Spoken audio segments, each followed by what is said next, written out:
বিষয় খেয়াল করছেন হয়তো আপনাদেরকে থাইল্যান্ডে আসার পরে আমি সেরকম ভিডিও দিচ্ছি না। আসলে এই দেশে ভিডিও দেওয়ার মতো এরকম কিছুই নেই। ২ টা জিনিস।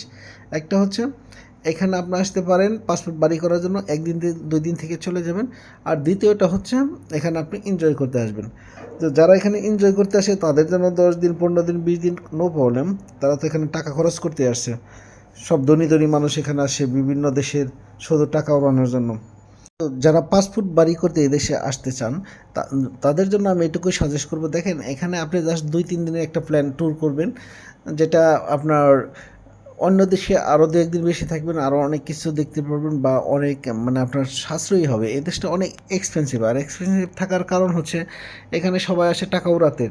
এই দেশটা আসে এনজয় করার জন্য। আপনি যদি পাসপোর্ট বাড়ি করতে আসে থাকেন, আপনার বাজেট যদি কম থাকে, স্বল্প থাকে, তাহলে এই দেশে আপনার মানে লম্বা একটা ট্যুর প্ল্যান রাখাটা ঠিক হবে না।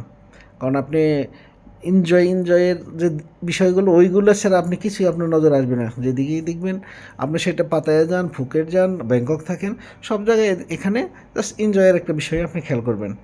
সো এগুলা আপনি যারা উপভোগ করতে আসবে তাদের জন্য ঠিক আছে। জাস্ট আপনি পাসপোর্ট বাড়ি করতে আসলে তো আপনি জাস্ট একটা ৩-৪ দিন একটা ট্যুর রাখবেন, মোটামুটি এই দেশ সম্পর্কে একটা আইডিয়া হবে।